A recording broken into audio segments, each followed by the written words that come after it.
A team of mathematicians has used numbers to determine the fate of organised religion. Using census numbers going back 100 years, the group predicts that religion will vanish from 9 countries. To tell us more about it is our religious affairs contributor, Richard Green. That's right, Max. This study says there are 9 countries around the world where religion is going to fade out and eventually become all but extinct. It's countries like Australia, Switzerland, Canada. Now, take a look at the Netherlands. It's already one of the most secular countries in the world. 40% of people today already say they don't have a religion. This study predicts that by 2050, more than 70% will say that. Ireland might be a bit of a surprise in this study. It's a very Catholic country. 50 years ago, everybody in the country said they had a religion. Nowadays, 1 in 20 say they don't. Now, this study can't make predictions about the United States the same way that it does about the other countries, because the United States doesn't ask about religion on the census. They just don't have enough information to be able to make the projections. But other studies have found no religion is the fastest growing religious group in the United States. Now, what's causing this? They assume, the people who made the study assume that more popular groups become more popular over time. The more people say they have no religion, the more people want to join the no religion group. Now, they're only talking about 9 countries here, and it is a trend that is definitely not going on worldwide. Islam is growing worldwide, Christianity is growing worldwide. The Vatican, for example, says that as of 2008, there were around 1.2 billion Catholics in the world. That's up about 1% from the year before. What you need to understand is that the population is shifting.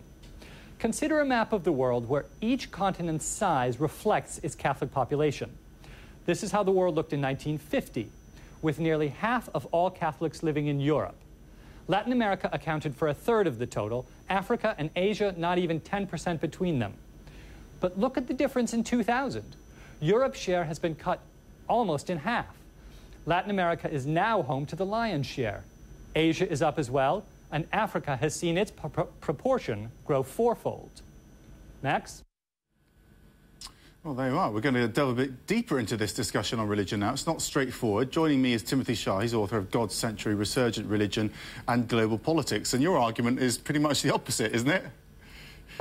That's right. Yes, really, religion is booming around the world. God is making a remarkable comeback for all kinds of reasons. The same kinds of forces that were supposed to bury God are actually strengthening God and religious believers around the world, Max. What are the forces? Well, for one thing, demography. There's a lot of data to show that religious people are just having more babies. So the trend suggests that even in Europe, Europe could be more religious at the end of the 21st century than it is now, because even native-born Europeans who are religious tend to have more babies than secular Europeans. And that's also true of often more religious immigrants in Europe. So the religious and secular populations are not just sort of standing still, and these populations are not just affected by, for example, religious people stopping going to church, but these populations are also affected by fertility. And that's true in other parts of the world as well, Max. Well, what the study seems to show is whatever the general trend across continents in the world, there are these pockets forming which are becoming increasingly secular. Can you not see a future where the pockets grow? Because what Richard was suggesting was that it does seem to self-perpetuate once you have one of these pockets. Yes, I think there certainly is a lot of evidence that those particular countries that are the focus of this study are certainly moving in a secular direction. But there are some other limitations of this study besides the fertility issues and immigration issues that are left out. Another limitation is just that religious groups have often proven themselves to be very adaptable.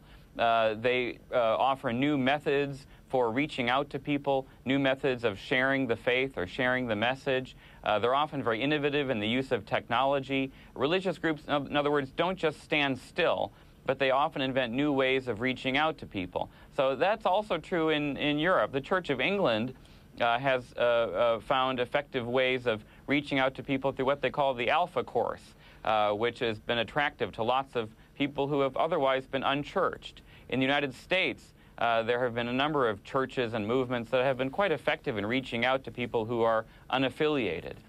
So we shouldn't assume that present trends always continue. Religious groups can be effective in using new methods. And within the different types of religions, what would you say is the most stark change that we're seeing right now as these religious groups are effectively competing for a bigger base?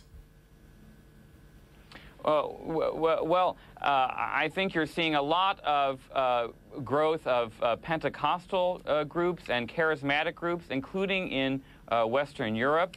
And you're often seeing something that is not really dealt with very effectively in this study. As Richard Green had pointed out, a premise of this study is that more popular groups just become more popular. Yeah. Well, that's not always the case. Oftentimes, people want to join a group because it's not the popular group.